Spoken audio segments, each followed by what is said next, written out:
Welcome to the Dirty Dozens, a star power cast of the 108 greatest baseball players of all time. A video meant to create controversy, not answer questions. Agree, disagree, you're in charge. Watch and see if you agree with Chip Silver and Cincinnati Dennis.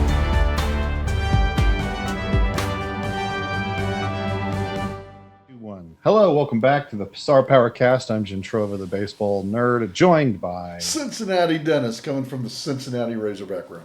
All right. I hope everybody's doing well. This episode is a first of the series of special episodes that we're going to do. It's called the Dirty Dozens. Now, everybody that does baseball media, social media, people online, people on TV, typically do top 100 baseball players of all time. So that's basically what the Dirty Dozens is going to be. We're going to do 12 players per episode until we get down to the best player of all time, who Cincinnati Dennis and I have sat down and ranked as the best. Now, we know this is going to be controversial. We know that people online are going to get onto YouTube and get onto Facebook or get wherever and tell us how stupid we are and how much we don't know about baseball. We know this. This is not to end. This is not the be all end all. We don't know everything. What we want is to tell you our opinion, and you can disagree all you want. We're happy to hear it. We actually disagree. So we still disagree, and we've got the list finalized. Yeah, so we made the list. We had disagreements on where some players should be or who should not be or who should be on it, where they are ranked and whatnot. This was our best kind of amalgamation of both of our lists put together. So that's what we're doing. Exactly. So, and I'll tell you, we didn't do 100. We're doing Dirty Dozens, 12 players per episode, 9 innings. Yep. And this is going to be the first inning of it, and we're going to start with the 108. Yeah, so we're going to have 108 total players. And on the screen right now, by the way, they're seeing card number 108 as we speak. All right, well, let's just get to it, Let's just go for it, yeah. All right, our 108th greatest player of all time is Bill Foster, Negro League star of the 20s and 30s, primarily the 1930s, I believe. Right? Yeah. So a great pitcher. Some of the Negro League stars that we put on this list, and we have put quite a bit of them on there because they deservedly should get a spot. But some of their stats are not as not as numerous as some of the players that actually got to have their stats counted for their whole entire career. It's really nice that a lot of the websites are beginning to compile their stats, and they're going through old newspaper clips. It's just that the information is not as complete as we would like it. Foster is a guy that pitched from 1914 to 1935, and he is the brother of the founder of the Negro Leagues, Rube Foster. Yes. And Bill Foster, in my opinion, much better pitcher than his brother. His brother, more of kind of like a mogul type of person. Without a doubt, yes. Yeah. And this guy, when I was making all-star teams from the 1930s on, this guy dominated the all-star teams. But he played 1914, 1935, so his big time was in the 1920s at the beginning of the league. He was the premier guy. Yeah. Led the league in ERA twice. This guy, according to Baseball Reference, averages a 7.6 WAR in a 162 game season. I've got him averaging 10.5. This says 7.6. Okay. Yeah. So I don't know how you got 10.5, but this says 7.6. Okay. All right. I don't know how I got that either. Maybe that's something that I saw different, but okay. Okay. Well, that's our number 108. Should we go to 107? 107's on the board as we speak right now. All right. One of my favorite players because he's goofy and there's great stories about him all the time. This is none other than Rube Waddell, number 107. Another pitcher, lefty pitcher we put on there. This was a tough one for me to have Rube Waddell so low, actually. It was for me also. However, all of these players are top of the game. It's just hard to determine who is the best. And Rube Waddell happened to fall right here. And what a great pitcher, though. Led the league in 2.16. Led the league in strikeouts 6 seasons in a row. That's pretty And now serious. this is in the day and age where people don't strike out. And Rube Waddell had 2 seasons with over 300 strikeouts, nearly three. That's just phenomenal for me in that day and age. Like, but he did throw like over 300 plus innings, like 324, 383, 328. Well, you know, when Koufax and Ryan broke the 300 mark, also they had over 300 innings pitched. Okay, yeah, So that's true. so Rube, they're old school like this. When Randy Johnson broke the 300, he did not. And we'll have him sometime later on. I hope. You I know, hope he's in I this thing. will say like his peak years, 1900 to 1909. He did average 270 innings pitched a year, averaged about 24 complete games, averaged 214 strikeouts. Man, this guy was legit. 136 ERA plus. So yeah, Rube Yeah, Waddell deserves a spot on the this list. guy's really good. And his card, you guys can see his card up on there. All these cards I had, especially the old guys, I had black and white pictures and they're AI'd in to be color photos that look like I took it yesterday. They're beautiful cards. Gentry's holding the cards in his hands right now and Yeah, I got 'em. enjoying life.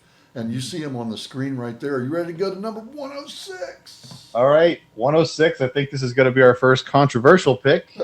Oh, yeah. We put Juan Soto at number 106. Juan Soto finds himself in the greatest players of all time. Now, does he have the cumulative numbers at this point as some of the other players that are going to be on this list? He does not. However, is he going to get there? I think so. Well, we're not built. We didn't build this list on speculation. We built it on what's happening right now. And this guy's a World Series champion. This guy is legit. This guy is an on base and RBI machine. Yeah. This guy is scary when he comes up to the plate.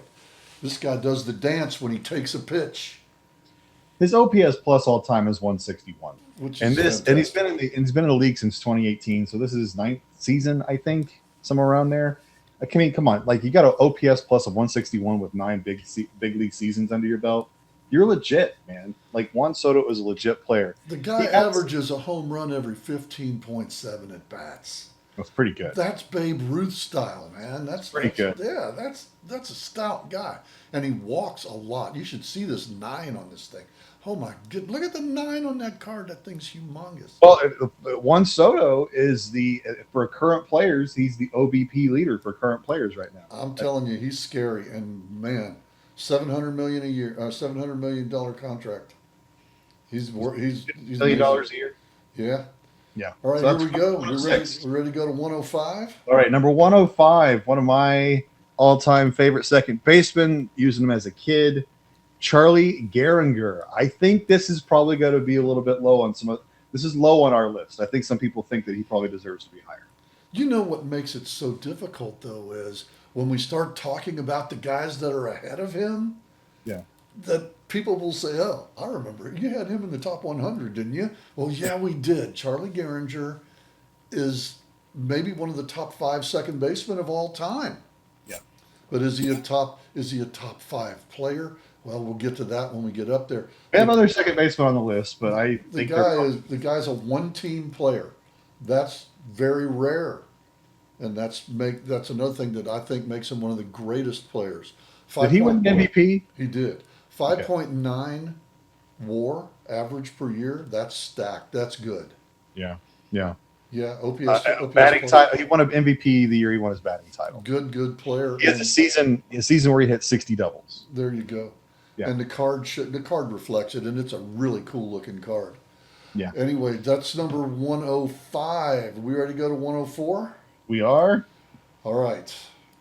none I other think than. I think we're going to get some flack on this one. You think this guy should be higher? You think? Do I think he should? Well, initially I did until I'm looking at the rest of the players, and I think we have him right where he needs to be. I Yep. think that he's We right Willie where he Keeler, needs guys. to be. What number is this? This 103? is 104, 104. We Willie Keeler is number 104. and this guy is a 340 lifetime batting average, but his OPS is 802. a 127 OPS plus in the 1890s and the early 1900s. He's a hit machine. He doesn't draw a lot of walks, so and he doesn't hit for power, so He never strikes out, bud. he never strikes He out. never Singles. strikes out. And on his Yeah. card, especially if you're playing the pro level now in the new game, this guy's got a 7 to be envied, guys. This is the two base advanced single that is, oh, wow, over the top. Like Major 35 part, yeah, major part of the 1890s Baltimore Orioles. Yes.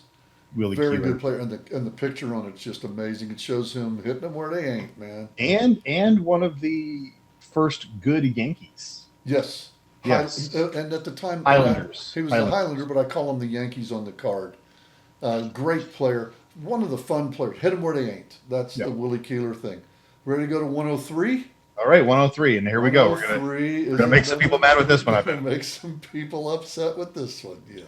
We put Roberto Alomar ahead of Charlie Gehringer. Just by a couple spots, guys. Just by a couple spots. Here's the question: is Roberto Alomar better than Charlie Gehringer? Man, And I say yes. I say yes too. I think he edges him out, man. Now, Alomar does have, and like we're not really judging moral character on these guys at all, because he did spit at an umpire. I mean, that's you can't spit at people, guys, kids or grown adults out there. Don't spit at people, even if you don't like them. That's not conducive to the environment. Okay. That sentence doesn't even make any sense. Conducive to the environment. Okay, it's just not humane. Don't do that. But the guy played for World Series champions. He was on the Baltimore team. The guy is just he's a great player, and he's a Hall of Famer. 10 consecutive or so All-Star games, multiple Gold Gloves. Like he is literally one of the best second basemen of all time. Switch hitter. Never won an MVP. He was in the talks for a bit. He just kind of went through his career and did his thing. Solid with a lifetime batting average of 300. Yeah, I mean he started when he was really really young too. So 20 years old to start out. So he fizzled out by his early to mid 30s. But still, I think he slightly edges out Charlie Gehringer. I agree. I agree on this one. All right, we're ready to go to 102. Yep, 102. 102. Guys. I think this guy should have been higher. I don't know who he would have replaced, but our 102 is Brooks Robinson. Little Rock, Arkansas native, also played up in the Missouri area too. I think the star power guys, us, are getting a reputation that we don't value defense as much as we do offense. And every time I put out these YouTube lists, I mean, I haven't done one in years, but I get comments on mine that I've done like my top 10 players of all time type of thing. And so my biggest criticism is that I don't value defense as much as I should. Well, I'll tell you, man, Brooks, that's the human vacuum cleaner. Now, greatest fielding third baseman of all time. Ever. Okay? Yeah. I don't think many people are going to be able to argue that. You have some modern day players that can be comparable to him, I think. But if you go through his defensive stats, and right now, according to our game, he's a range 4 third baseman. I put him in a 55 because he's the gold standard. But that's not statistically accurate. He's the gold standard. Okay, well then you just messed up your card then. I understand that, but hey, man, I made the card. So he cheats. I cheated. I cheated for Brooks. I cheated for Brooks. So all those people out there that play Cincinnati Dennis know that he cheats and check him. Just check him. Technically, Brooks Robinson lifetime is a 54. You know how many people would be aggravated with us if they knew the rating system and we didn't make Brooks the gold standard? Guys, look at the numbers. And what don't lie to yourself, people. Don't lie to yourself. Look at the numbers for Brooks Robinson. Yes, he's the greatest fielding third baseman of all time, but there was a series of years where he was not the main zone rating guy. And that's what we did too. That's what that R is the range. I know. And he didn't get as many grounded. And I'll tell you another thing that affects that range.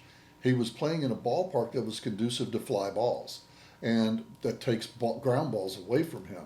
And that's what makes him an R. Not that many. Not that much. It's not going to affect it like overwhelmingly. Well, You got it. But at his peak, he was beyond He everybody. is, man. He But at is. the beginning, at the end of his career, that equalizes the card. That's so you got to think that. Also, Anyway, one of the greatest clutch hitters of all time. if you believe in such things, Yeah, and Brooks was something there. I All do right, not. I do not believe in we clutch. ready to go to 101? 101, here we go. Now, not only do we put the greatest third baseman of all time out there, the fielding third baseman, our next card is the greatest fielding shortstop of all time. It's Ozzie Smith. We And decided to put these guys back to back because they're essentially the same guy. and you know we're going to get some people, especially Cardinal fans, who are going to say, Ozzie Smith's the greatest shortstop that ever played the game. Or they're going to say that we don't rate defense as well. So, like, this is another example of us, Do you know how not really. hard it is to get in the top 108? Yeah. And this guy is 101, guys. I This think guy is 101. Dennis didn't want to put him in at first. I really didn't. I didn't. I had to fight for Ozzie Smith. I still don't think he's top 100 overall players, but I'm going along with it. We talked longer about this than any card on the deck. Yeah, Ozzie Smith had to be on the list. He had. And he got famous for the play with the Padres, the ball up the middle where it jumped up on him. And Yeah, he got famous for that play. But I made him with a Cardinal picture on here because that's where he really made his mark, was with the Cardinals. understood. And he went in the Hall of Fame as a Cardinal.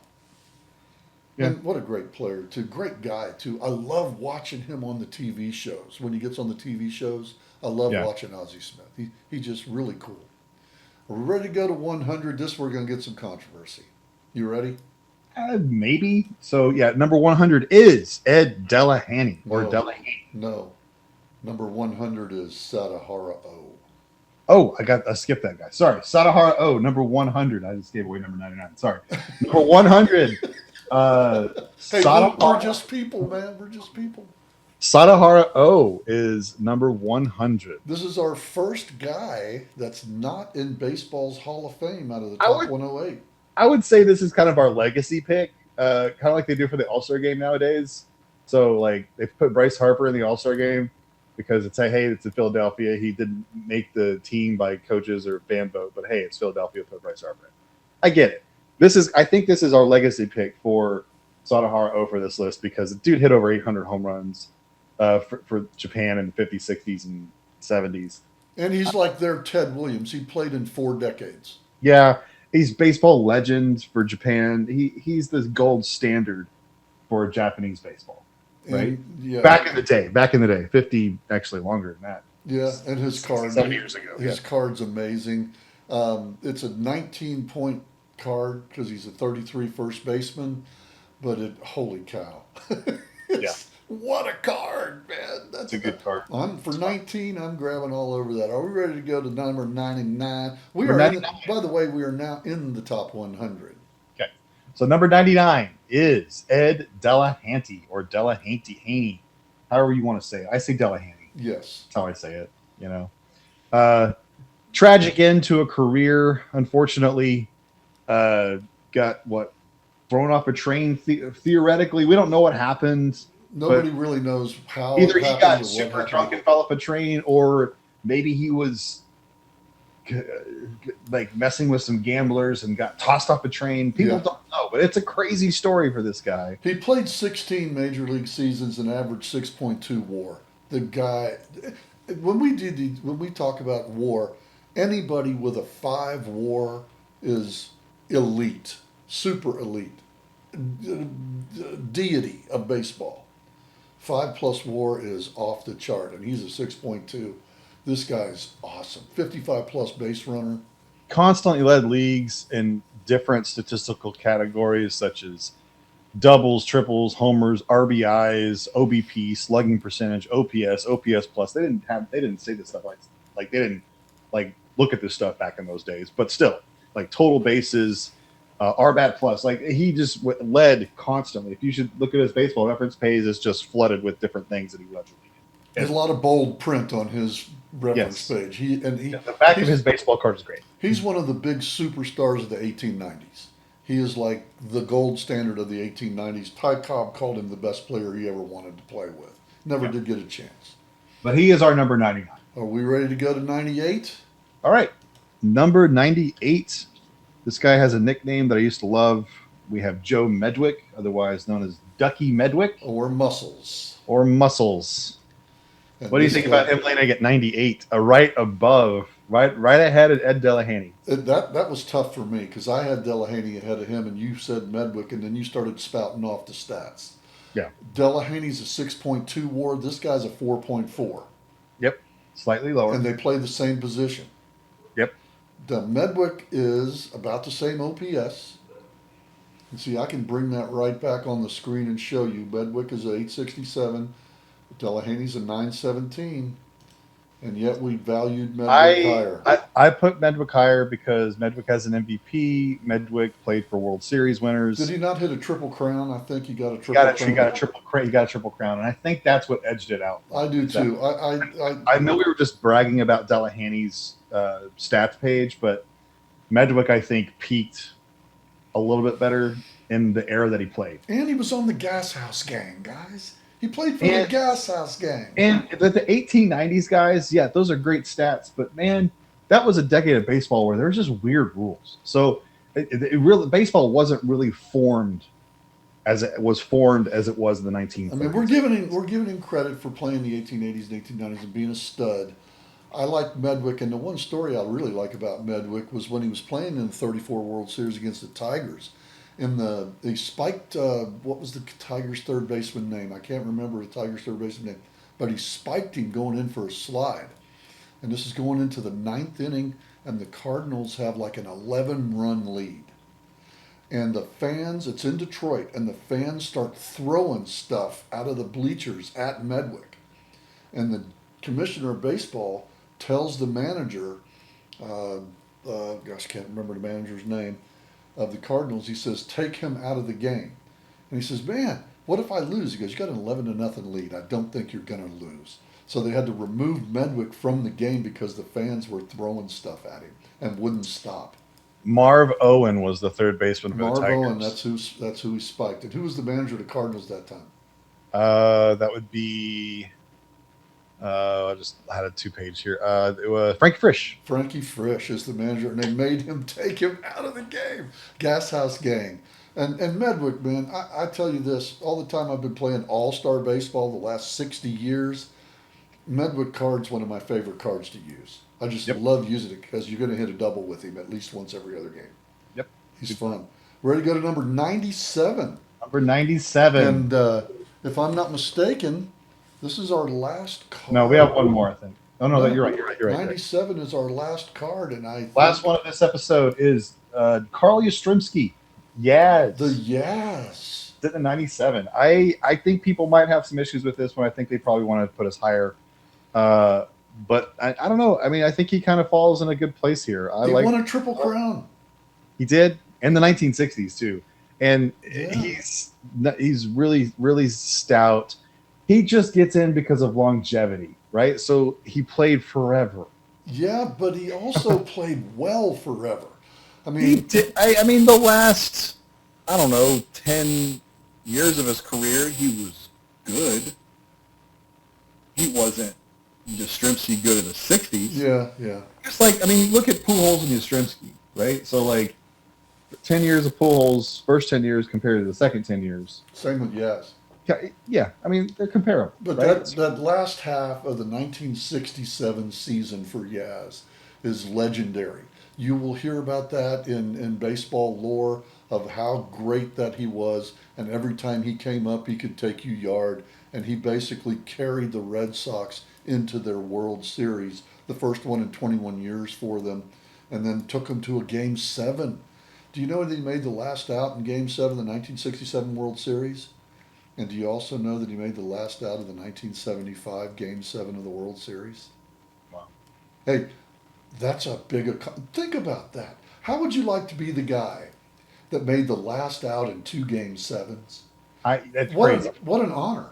But I'd say, too, Yaz's 1967 and 68 seasons, probably two of the best back-to-back seasons by any player ever. A 12.5 WAR in 67. Unreal. A 10.5 in 68. Anytime you're over 5, you're in baseball deity, and this is doubling that. This guy made 23 WAR in 2 seasons back to back. That's unbelievable. And Yeah. we love Yaz. We love Yaz. And hey, I'll tell you what, man, this has been a lot of fun. I can't wait until we get into the bread and butter of the next batch, man. I'm excited All right. about it. But All hey, All right, buddy. the spin is in. Yeah, thanks for listening. The dice are nice, the spin is in, and we'll catch you next time on Star Power Cast.